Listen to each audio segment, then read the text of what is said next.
States. They don't show their fight.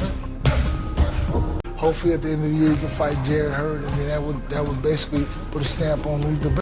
Because we don't talk about that. Much better fighter only because I incremented both things together. I incremented what they taught me as a kid growing up, and now as a world champion. It's over! Statement made! What era works? Are they competing against each other? No.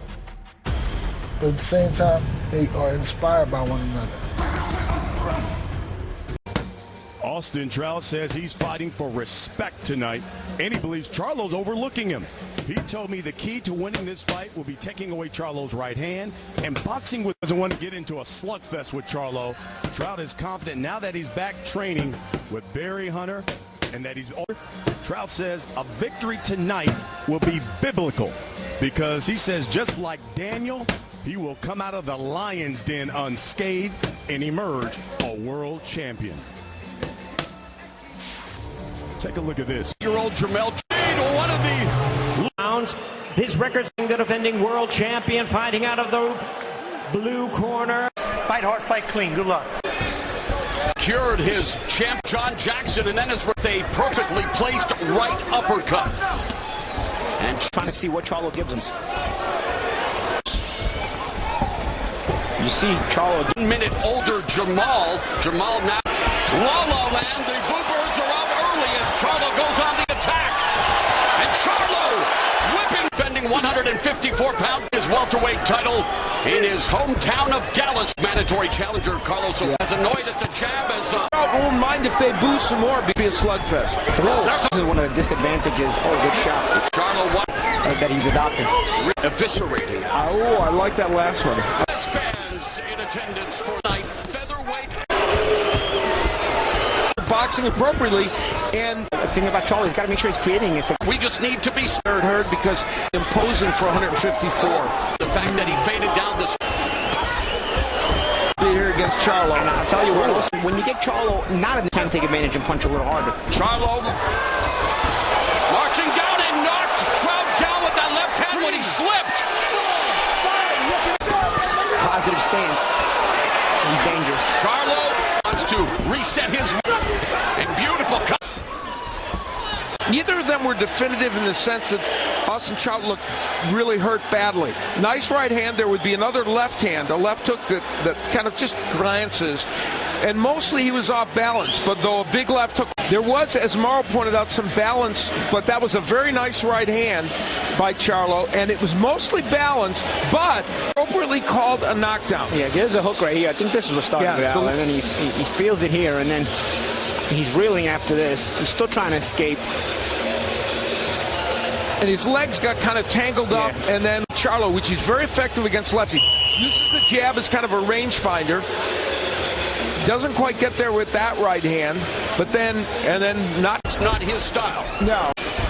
You didn't announce a minute gone here in the fourth frame, and Charlo again all over Austin Trout. Charlo swore. He has to start doing it. I know it's a little bit risky, but he's got to start pot shotting in between these misses of Charlo. At least pay with some sort of a counter. Back in 2013 by Arizlandi Lara, getting another opportunity to be defensively. There's a left hook. Charlo has landed a lot of right hands, but there's a left that bounces off the chin of Charlo. It was kind of a half jab, half hook, and we'll look at it again to see how it was able to land. And it did put in the 154 rates him from his twin brother. And freezes Charlo. Harley, how do you set traps for a guy like Jermell Charlo, who's now at... And that's the thing. I don't know his entrance then between Charlo. And Charlo doesn't give you a lot of daylight in between. Charlo attacked the body, now looking for... There, he made Charlo miss. Trains for that defense to offense. Doesn't even guess himself a little bit, and that's what he needs to do. Tandon has had some success. They would clash heads. Jack Reese foreshadowed this by mentioning at the beginning they had to be careful about it, lefty and righty. I can't believe that happened in an order. Going backwards, Rich, I think. Jermell Charlo and Austin. In Trout's fights with Jarrett Hurd, good nice right there by Charlo. And he's calling his offensive output again here tonight. Right hook and then... And there's no way Trout's going to win if he doesn't get more busier. And Charlo landed another solid right hand and clipped Trout with the left hook. Has nullified some that scores for Trout, and then back to Charlo jab, but maybe blocking in and avoiding the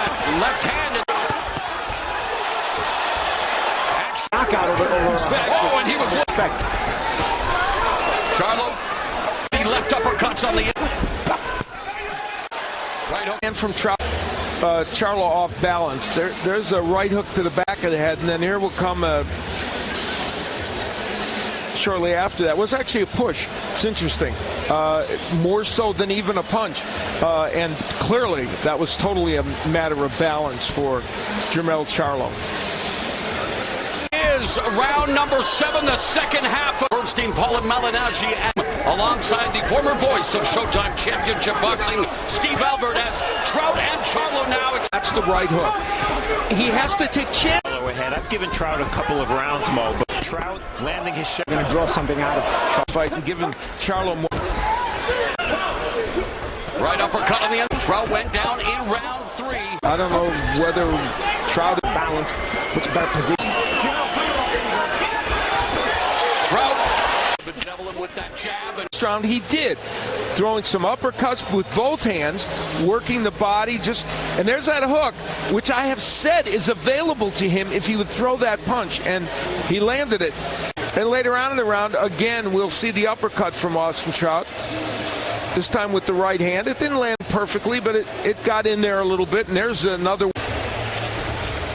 And become a 2-time 154-pound champion instead. He eats Nickop round number 8, and there's a nice left hand from Trout, and that brings out an aggressive punch. And we could go to 12. Take the 12 rounds. Charlo 2. Performance from the champion. When you get Trout going straight back. Al, I know we're in the land of the critics here when it comes to the arts. Austin Trout as a boxer. Trout did a good job of holding his ground and shooting off the Charlo jab. And then he does it again. Throw well now. Yeah, we can't even tell off this performance. It was a chance. And Trout goes down to the beginning of round 9. That's that hook again now. 6, 7, 8. I know you're okay. Give me blood. You ready? I was trying to sell the fact that if you don't rule this fight, because we mentioned stiff right hand. He's doing a good job not to get over anxious. Yep. Trout comes back. Jab. Charlo with the jab. Charlo then. As maybe he could have. You know, I think Trout's done a good job. And he just landed him there, one there. Actually, you know, so regardless of the movement, I don't think create a lot of offense. And now you would think as he lands a right hand there. To make a difference, but the hooks have been a little more. With those 2 knockdowns, he's in a hole in the scorecard. In the round, there would be a left hook from Charlo. It did, in fact, land. As to what you think, it's pretty far back, so you could have almost made the case for. It's hard, you know. It's easier when you're looking back on it in slow motion. At ringside, Charlo's been landing 37% of his punches. He's landing 25% according to show stats tonight, and that's part of that's Austin Trout's defense. And Charlo looking to land that right hand now and pivot up. Question is, can Trout do that? Yeah, you got to be careful for that counter. This fight is for Austin Trout division. He almost needs a win here. Charlo taking control on my card. I just can look at that and think he's hurt. And add the 2 knockdowns to why. And isn't as hurt as somebody might think. Right hook lands for Trout, then the left hand. Has Charlo along the ropes, and Trout looking to work the body on the inside. That left hand, and then the counter left hook by Charlo seems to have hurt Trout. Charlo. Left in the 10th round, another jab. That right hand back Trout up, and Trout doubling over. Another 1-2. Trout. That's a nice Trout, nice little slip and counter.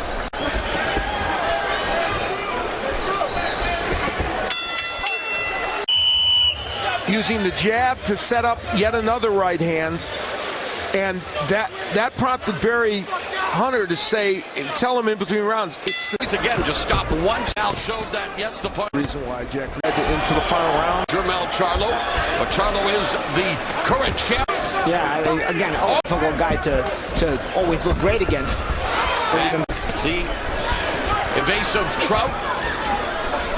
On the head, I mean, does he need to push for the... his brother did not.